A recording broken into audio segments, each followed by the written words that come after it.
Hi guys, welcome back to another review. Today I'll be speaking about a game that I would consider one of my top games of all time.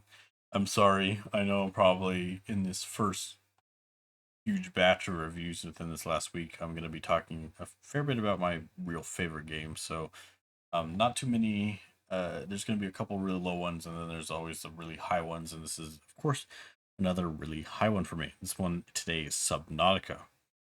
Subnautica is a survival art, not survival, uh, exploration game with some people may consider it not a horror game. This game's absolutely a horror game, depending on who you are. Um, Pretty much the plot is you were on a spaceship traveling to an area. You get just a little too close to this planet. Pretty much you're just kind of going around it. You're not really intending anything by it, but unfortunately you're brought down to the planet via the crash. The game starts with you being in an escape pod going down, and you happen to land in a pretty okay place for an escape pod to land on this planet. Seeing as this planet is almost entirely a water planet, like a sea planet. There are some land masses in the game and on the planet, but it's a pretty much only aquatic based planet. Pretty much as you land, you're instructed that you must try to survive as best you can. You have the help of your PDA, and pretty much it runs all the time to help you try to survive on this alien planet. Um, I won't talk an incredible amount. There's a little bit of the story I will talk about because I think it's pertinent information. I will, of course, do no spoilers, as this game is the kind of game that I think, it's been out for a little bit now. Some people haven't played it who might eventually want to play it. The first few things that I always like to talk about are one, who developed the game and when it came out. First off, it came out from Unknown Worlds Entertainment and was published by Unknown Worlds Entertainment. Pretty much, they published it, I believe, on Steam Early Access for quite a long time.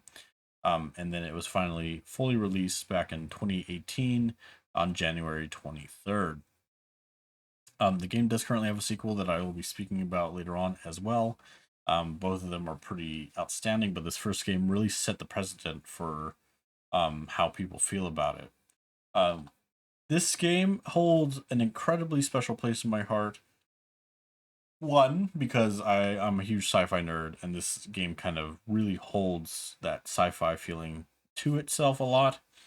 I do also really like these kind of survival games where you have to like kind of get resources and build up bases and explore around.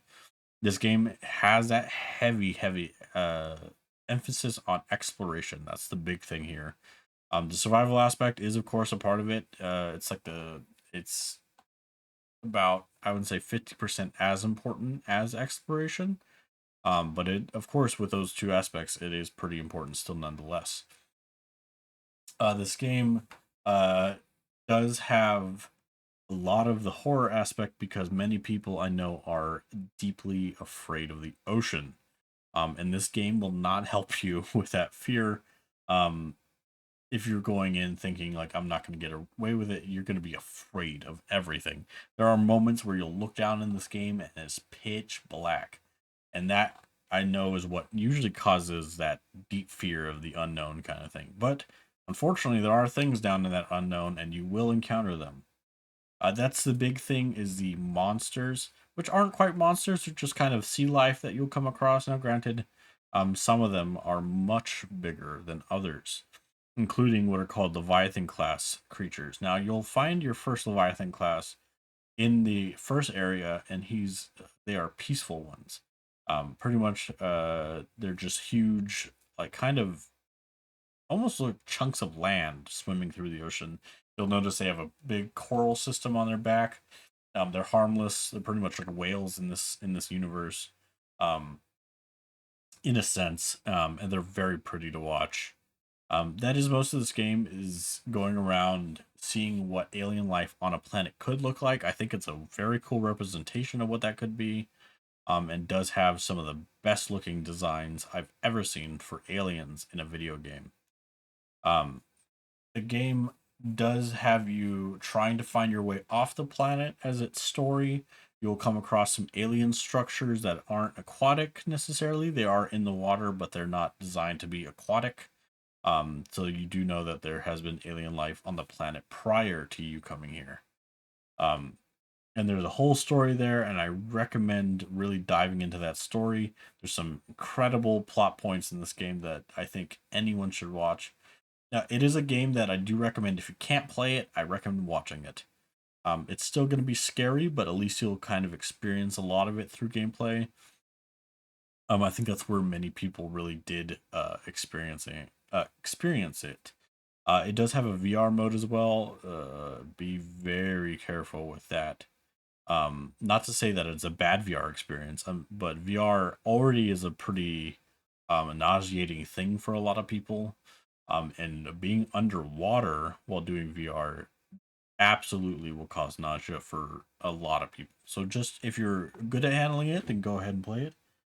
If you aren't good at handling it, then I do not recommend at all playing VR. Um, I do hope I to see more people playing this game over time. But I haven't quite gotten to what is by far the best part of this game. That is the sound design. Um, I did speak a while back in a video that my primary thing that I really want to do that isn't voice work is sound design. I think sound is by far one of the biggest things in video games, and this game absolutely is some of the most top-notch sound design in gaming. The world feels so alive just because of the sound design alone. If you do come across some video games with pretty solid sound design, really hold tight to those games because those people put a lot of labor and love to put a top-notch sound design, and this is one of them. Um, it is what I contribute to being the reason I want to do sound design. Is this game primarily is the influence for that. Has some of my favorite creatures. I do plan on getting a tattoo of one of them. Unfortunately, I probably won't be able to show it off a ton because it'll be on my thigh. But it is that if I could recommend it for anything, it's going to be just for that sound design alone. You have a whole host of tools. I don't think of this game that much as in my personal view of it. I don't look at too much as survival. I do look at it as more of a just a wonderful game to be in the world. That's why I almost recommend playing it in creative as well. That way, it takes away the survival aspects, and it's more. It gives you that tourist thing that I love so much. Like I recommend heavily. If you put up a sandbox mode, it's pretty much like a tourism mode of the game in a way too, because you get to go around not worrying about dying, not worrying about like the survival things, and you get to look at the world and experience it. So I do recommend heavily uh, taking a look at the creative mode if you do play this game. Um, I don't have that many hours or anything on here. I believe if I have, I did play it a tad bit more on console.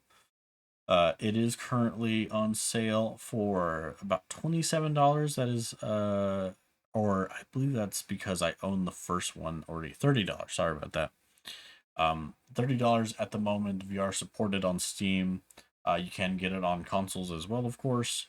Uh, a little bit cheaper if you want to purchase the sequel alongside of it. So keep that in mind. I'll be talking a bit about the sequel in the next one. It's the same, but a very different experience, and I think that's pretty cool.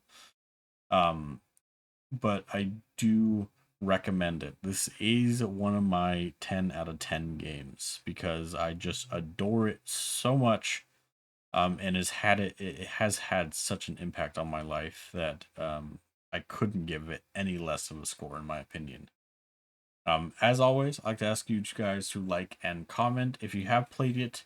What's your favorite aspect of the game? Do you prefer the more survival stuff, which I think is pretty adequate in this game, pretty solid? Or do you, like me, prefer more of the just ambience and existing in the world that they've created? Um, if you have played it a fair bit, what is your favorite creature in this game? What did you like either encountering the most or trying to fight against the most? Because that is one of the things.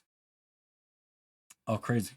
It's showing off in a little thing here that I'm looking at. It's showing off the terraforming mode, which they do not have anymore. So keep that in mind. I believe they took the terraforming mode out of the game.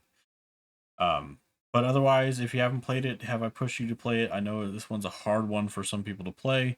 I do, of course, like I said, recommend watching it instead. I understand if you don't want to play this game. It is super reasonable for your that kind of fear to exist. And if someone pushes you, don't play anything like this. I promise. As always, as well, I like to ask you to subscribe. If you do, I think you're wonderful. If you don't, I still think you're wonderful. So it's completely up to you. And as always, I'll see you in the next video. Bye bye.